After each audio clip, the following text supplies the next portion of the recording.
So in today's video, I am going to discuss about how to write a master's thesis. So basically a thesis is a premise or statement that is put forward by the candidate, and the candidate seeks to prove this particular statement or premise in this thesis. So typically towards the end of the master's degree program, a student is expected to write a document which is known as a thesis. And at different universities, the thesis varies in length, and also the length will be different depending on the field. So typically I would say a thesis may be from 70 to 150 pages when it's a master's thesis. And I'll discuss basically the outline of this document and how you can go about preparing it. So the first thing to do before writing a thesis is to get hold of a template file for a thesis. So typically if you can get hold of a LaTeX or Microsoft Word template for a thesis from your senior students or from your thesis guide or from the university, that will be very useful for you, because typically the different theses submitted by the students at a university follow a certain format, and this format needs to be the same for all students. So now the front page of the thesis includes the title, your name, and at the bottom of the front page, the name of the university or the institution which is granting you this thesis. So try to select a title which is 12 words or less, and the title should be both descriptive as well as catchy, because many times when you apply for jobs or for PhD programs, the people will look at the title which you have put forward in your curriculum vitae or resume, and they are going to look at the various keywords in your title. So keep that in mind when formulating the thesis title. Now, following the title, if you have selected a LaTeX template, it's likely to throw the table of contents at you. And if you use LaTeX, it is going to compile all the different chapters and create the table of content by itself. Now after that, you have a section known as a preface. So this is a kind of front matter part of the thesis. And in the preface, you discuss about how you got into this research field, what are the main topics you think are important in this research, and how you have contributed to this research. So this is a chance to give your personal statement of purpose to the committee members who are going to review the thesis. And therefore you can try to give an outline about your basic background and how that has led you to do this thesis. And following this particular paragraph, you can have one more paragraph where you thank the different people who have helped you in the thesis. So you can thank your thesis supervisor, your friends, relatives, parents, and so on. And make sure if you are in a department where you have used various facilities such as the computer center and labs, you also thank the people who have helped you in these computer centers and labs. Now following the preface, you typically have an abstract section, and the abstract section should be about 200 to 400 words for a typical thesis. So again, in this abstract, you give a summary of the entire thesis, and it should basically point out how you got into the problem, what is the importance of the problem, what are the different methods you have used to solve this problem, and some of the fundamental results and discoveries which have come out of this thesis work. So my suggestion is to keep both the preface and the abstract to one page, because keeping a limit in terms of page size keeps you focused in terms of writing and prevents you from rambling on this topic. Now, typically following the abstract, there will be a list of figures and a list of tables, and these will be created by the LaTeX software using the various graphs and tables you have put forth in your thesis. Now after that, you may have a nomenclature section if you are writing a mathematical paper. So make sure that the nomenclature is properly formatted. The Roman numerals go first, and then the Greek numerals, then superscripts, subscripts, and so on. And if you are using a nomenclature section, make sure that all the symbols which are used in the thesis are defined in the nomenclature. So it should not happen that some of the symbols are defined in the text and some are defined in the nomenclature. So if you are defining all the symbols in the text, then do not have a nomenclature section. And if you are not defining the symbols in the text, then please keep a nomenclature section. Now following this, your thesis starts, and your chapter 1 is introduction section, and in this introduction section you basically bring out your problem.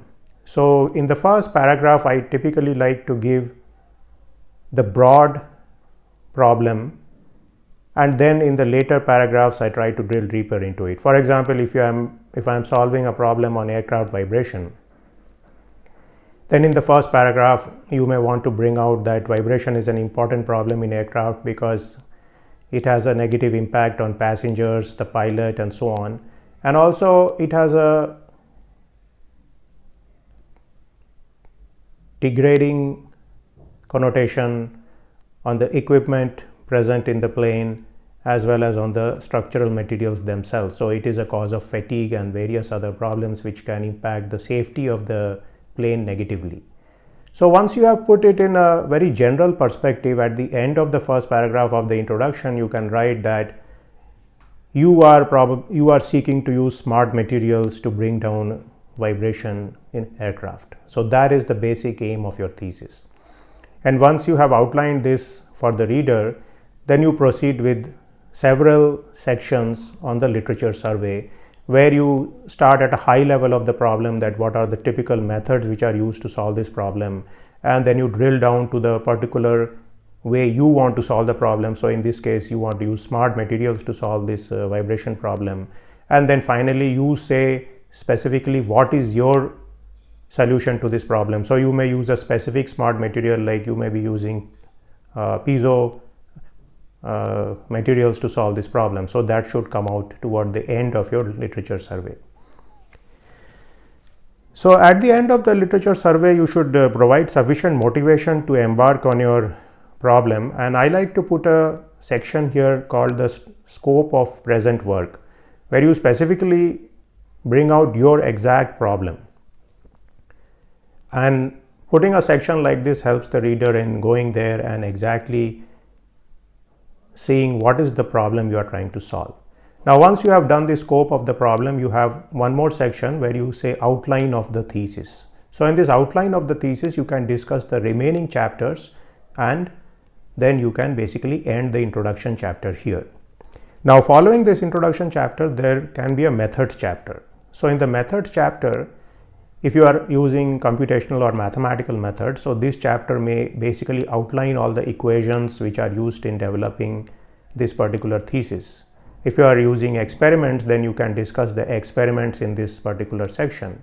So what you should do is you should split this chapter into various sections, and each of the sections may discuss a different method, and then the subsections discuss the methods in greater detail.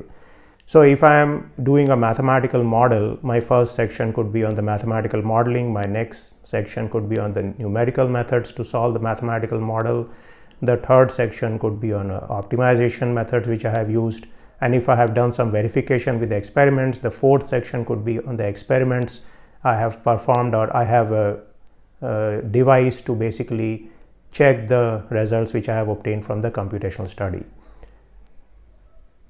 Now following this method section, there may be 2 to 3 chapters which are basically a results and discussion type of situation. So here you may take particular configurations and you may discuss your methods for each of these configurations. So suppose I am doing a structural analysis problem, I may have applied my method to a rod problem, a beam problem, and a plate problem. So my next 3 chapters could be discussions about how I applied the method to a rod problem, the following chapter on the beam problem, and the following chapter on the plate problem. Now if I have written some thesis which focuses on methods, then these 3 chapters could be following the same configuration. So I could take a beam problem and I could use 3 different methods to solve this problem. So I may use a Monte Carlo simulation in one chapter, in another chapter I may use a stochastic collocation method, and a third chapter I may use a third method to solve this problem. So basically in each of these results type of chapter, you need to present your data in graphs as well as in plots and tables, and discuss all these graphs and tables. And again, in these discussions, you must bring out the key discoveries and conclusions you have made in the paper. Now, typically, if I want to create an example, if I am looking at a subject such as vibration, I may plot vibration with respect to several variables in a typical structure such as Young's modulus, Poisson ratio, or density, and these are called parametric studies. And what I may do is I may keep one of these variables constant and plot vibration with respect to the remaining two variables. So then by looking at these different plots, I can extract something about the problem and the mathematical model, which can help me get a better concept about how I could solve this problem of bringing down vibration. Now, once you have discussed this results in these three chapters, you go to the conclusion section, and in the conclusion section you basically give a brief summary of your entire work in the first paragraph, and then you give all the different conclusions in the chapter or in the thesis. So many people like to put this in bullet points, or you can put it in sections. So I actually prefer sections here, and in each of those sections you can bring out the key points which have come out from the thesis, which prove your thesis proposition itself. So whatever premise you started out in the thesis, for example, in this case the thesis was that smart materials could be used to bring down aircraft vibration, and the conclusion should basically point out that yes, I succeeded in this problem, and here are the different ways smart materials can be used to bring down vibration. So basically the conclusion is the point where you say that yeah, I am successful in the problem I started out with. And of course, if you are not successful in this problem, then your thesis is not finished. So you have to continue doing research till your thesis has been finished. Or if your thesis does not come to a conclusion, then you have to choose a new thesis and continue to work on that. Now, following this particular section, you have a section called references or bibliography. And this is the place where all the references from the entire thesis go into the thesis. So most of the references are going to come from the first chapter where you have done the literature survey, and some of the references may also come from the formulation chapter in case you have taken your equations or some basic formulations from some books and papers. You must ensure that you refer all those papers and books, and in case you have used some data for validation or you have used some material property from some paper and books in the results and discussion sections or chapters, then you should bring those out also in this reference section.